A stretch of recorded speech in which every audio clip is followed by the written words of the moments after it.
Hello friend, आप देख रहे हैं ज्ञानमणि।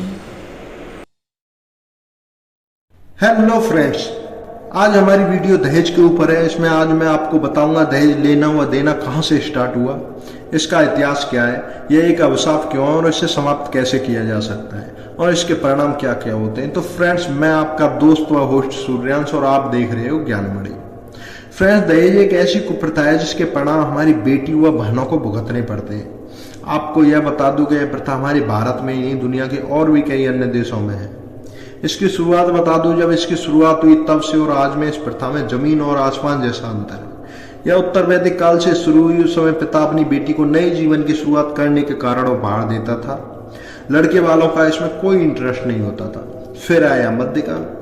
मध्यकाल में से स्त्री धन के नाम से पहचान मिली। एक पिता अपनी सामर्थ्य के अनुसार अपनी बेटी को तोहफे देता था, जिसे स्त्री धन कहा जाता था, जो बुरे समय में उस बेटी के काम भी आता था। लेकिन राजघरानों ने इसे बहुत बढ़ावा दिया और धीरे धीरे इसने विकराल रूप धारण कर लिया।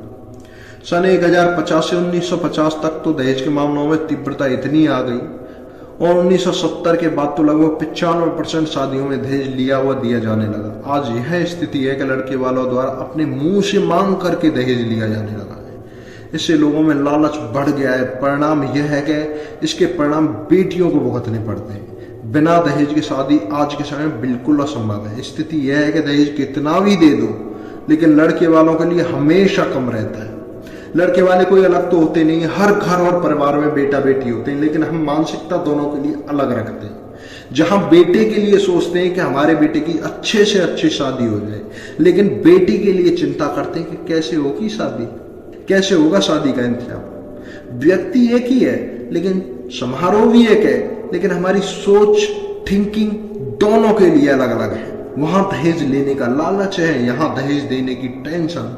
भाई, इसका समाधान सिर्फ हमारी मेंटेलिटी है। आप शुरू करो, दुनिया बदलने लगेगी। रोको इसको। इसे रोकने के लिए सरकार द्वारा कई प्रकार के कानून बना रखे हैं, लेकिन हमने उसे प्रभावी नहीं होने दिया है।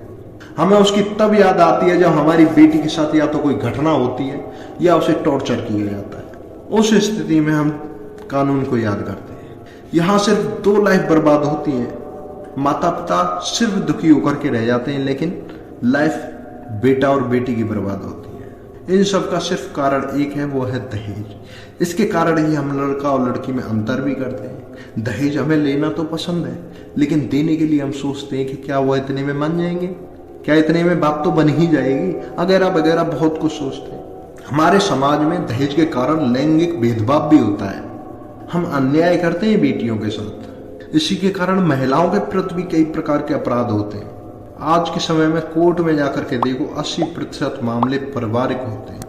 वहां होता कुछ नहीं है, पैसा और लाइफ बर्बाद होती है। इन सबको हम रोक सकते हैं। क्यों करते हैं हम ऐसा? क्यों करते हैं बेटा और बेटी में फर्क? बेटी पर हम बचपन में ही टैग लगा देते हैं कि वह पराया धन है, लेकिन होता इसके विपरीत है। बेटे की शादी होने के कुछ समय बाद ही आपका बेटा आपसे अलग हो जाता है, आपको अपने हाल पर छोड़कर। बेटी फिर भी आपकी फिक्र करेगी। आप किसी परेशानी में होते हैं तो आपके साथ खड़ी हो जाती है। इसका एक उदाहरण दूं, जब वह खाना खा रहे हो तो उनसे पानी मांग करके देख लेना। बेटी खाना छोड़ करके आपको पानी पिला देगी, लेकिन बेटा इंतजार ही कराएगा कि आ रहा हूं पापा, मैं खाना खा रहा हूं। बस यही फर्क होता है बेटा और बेटी में। फिर उनके साथ भेदभाव क्यों? उसे ये तक महसूस कराते हैं तुम्हें तो खाना ही तो बनाना।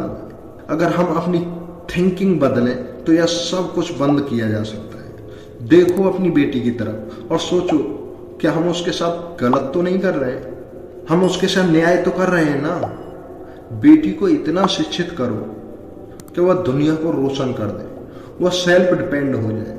उसे इतना पोषित करो कि अपनी पसंद बनाने, खुलकर सोचने और अपने सपने पूरे करने की हिम्मत कर सके। बेटी को इतना अवसर दो कि वह आसमां को भी अपनी पहचान के आगे छोटा कर दे। अगर आप बेटा और बेटी दोनों के पिता हैं तो ठान लो, दहेज ना ही लेंगे और ना ही दहेज देंगे। अगर बेटे की शादी करें तो बेटे को बेचो मत। दूसरे परिवार से बेटा देकर के बेटी लेकर के आ रहे हैं, यह थिंकिंग बनाकर शादी करो। परिवार में खुशियां ही आएंगी। जहां दहेज की मांग हो बेटी, वहां बिल्कुल मत दो। क्योंकि वो लालची लोग हैं। वो आपकी बेटी नहीं मांग रहे, वो धन मांग रहे हैं, आपकी बेटी नहीं, वो सिर्फ एक नौकरानी लेकर के जा रहे हैं। ये आपकी इच्छा है कि अपनी बेटी को बेटी बनाकर विदा करो या नौकरानी बनाकर। खुद बदलो, देश अपने आप बदलने लगेगा। तो फ्रेंड्स ठान लो, ना ही दहेज लेना है ना ही दहेज देना है।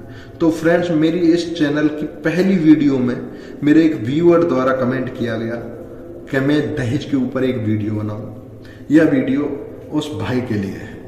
तो फ्रेंड्स कैसी लगी मेरी ये वीडियो, कमेंट सेक्शन में कमेंट जरूर ड्रॉप करें, एक लाइक करें जिससे मेरा मोटिवेशन बना रहे। आने वाले समय में ऐसी ही वीडियो आने वाली है, तो सब्सक्राइब करें और बेल का नोटिफिकेशन जरूर दबाएं जिससे आपको मेरी वीडियोज का नोटिफिकेशन मिलता रहे। तो फ्रेंड्स मिलूंगा अगली वीडियो में, तब तक के लिए नमस्कार, जय हिंद।